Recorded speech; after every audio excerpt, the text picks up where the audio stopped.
The purpose of this hearing is indeed to review the science and technology activities at the Environmental Protection Agency. And as the subcommittee chair for this committee on research and technology, I take great interest with this topic. And you might be aware that we are facing a conundrum with our nation's recycling. The U.S. still only recycles 9% of its plastic. In 2018, China banned the import of most U.S. plastics collected for recycling because many were mixed with non-recyclable waste and contaminated. And we have heard from municipal leaders across this country, and I've heard from many in my home district in southeastern Michigan. The Resource Conservation and Recovery Act of 1976 named the EPA as the lead agency on a national effort to recover valuable petroleum-based resources that were filling our landfills. So the question I have for you is, why is the EPA not fulfilling its statutory responsibility to lead federal efforts on cross-cutting research and development and innovation needed to address the nation's plastic recycling challenges and create jobs?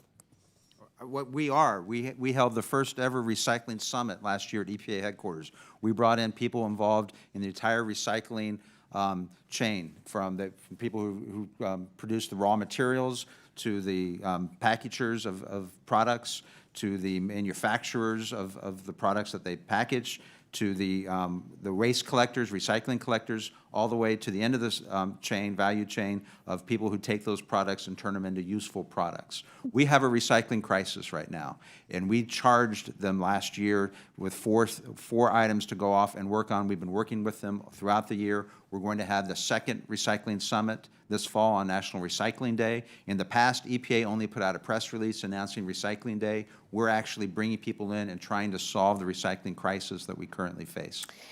And so how do you see the EPA helping states and municipalities improve recyclable materials and manage their recyclable goods? Are they involved in these conversations? Were they at your summit? Are you working with them? Yes, we had industry, we had local governments, we had the waste collectors. And in fact, it will be held on National Recycling Day, which I believe is right around November 15th. If you would like to come to our summit and address them, we'd be happy to extend an invitation to you.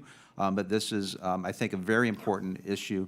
I don't normally compliment the Atlantic Monthly, but they did a pretty good piece back in February on the recycling crisis that this country faces, in large part because China quit accepting recycled material, and we don't have enough products for material to go into. My fear is that people, average citizens, think that if they separate their recycled material from their trash in the bins at the end of their driveway, that the problem is solved, and that is not solving the problem. Well, we're hoping that my appropriations to fund a national recycling strategy through the EPA will get passed into law and give you additional dollars, and appreciate your recognition of this challenge and certainly what it means. I'd also like to encourage you to look at some of the economic data that can be collected for the recycling industry, given that that hasn't been done in 12 years. And I will also give you credit for immediately responding to the letter that I sent your agency about recycling, and look forward to